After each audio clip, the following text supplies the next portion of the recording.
Bonjour, aujourd'hui nous allons voir quelles sont les caractéristiques des territoires ultramarins et pourquoi les aménager. Les territoires ultramarins sont composés de 5 DROM, départements régions d'outre-mer, qui sont la Guadeloupe et la Martinique aux Antilles, la Guyane en Amérique du Sud, Mayotte et la Réunion dans l'océan Indien.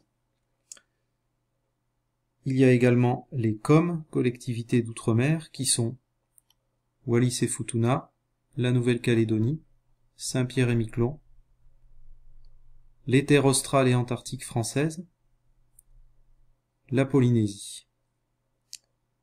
Ces territoires comptent 2 700 000 habitants. Ce sont des territoires qui sont souvent éloignés de la métropole.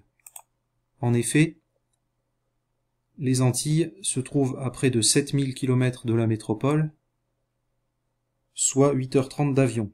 La Réunion à 9300 km, soit 11 heures d'avion. Et la Polynésie à 17 000 km et 22h30 d'avion. Leur niveau de développement est plus faible qu'en métropole. En effet, le taux de chômage est plus élevé. En général, il dépasse les 20% dans différents territoires. Ces territoires sont également dépendants des aides de la métropole et de l'Union européenne pour survivre et doivent importer des matières énergétiques, alimentaires, venant de la métropole. On constate également que parmi leurs difficultés, il y a aussi la démographie, avec une proportion de population jeune importante, qui dépasse souvent les 30%, comme en Guadeloupe, et qui peut parfois même atteindre la moitié de la population, voire plus, comme en Guyane ou à Mayotte. Ces territoires sont des îles au climat tropical, et donc soumises à des aléas climatiques et à des contraintes telles que les risques de tsunami, raz-de-marée provoqués par des séismes, tremblements de terre.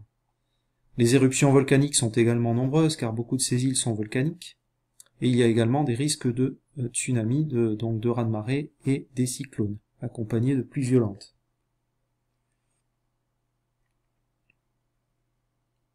Quant à la Guyane, 90% de son territoire est couvert par la forêt tropicale. Ces territoires sont également marqués par de nombreuses migrations clandestines.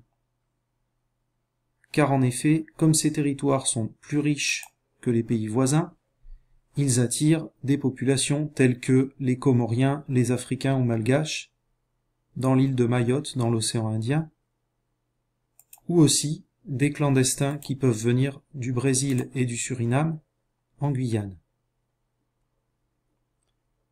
Cependant, ces territoires ultramarins offrent aussi différents avantages.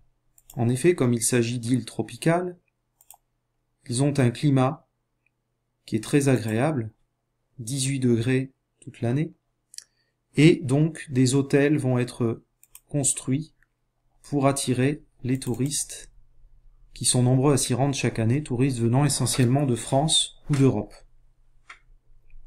Parmi les activités de ces territoires, on trouve aussi l'agriculture, notamment l'exploitation de la canne à sucre ou de différents fruits tropicaux, comme les bananes par exemple, les mangues ou les ananas. Cependant, ces territoires sont peu industrialisés. On note également, parmi les avantages présentés par ces territoires ultramarins, qu'ils permettent une présence mondiale à la France.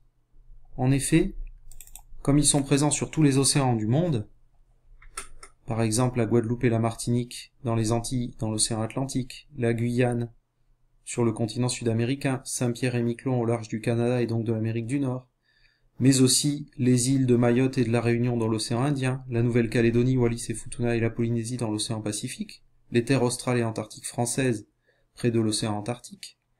Elles permettent à la marine militaire française d'être présente sur tous les océans du monde, et aussi d'exploiter différentes ressources. Par exemple, des gisements métalliques dans les fonds marins de Wallis et Futuna, gisements de zinc, cuivre, or et argent, ou aussi des gisements d'hydrocarbures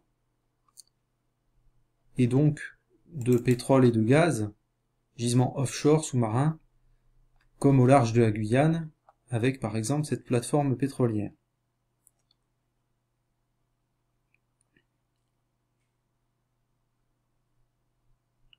L'aérospatiale est également présente en Guyane, avec notamment la base de lancement de fusées qui se trouve à Kourou.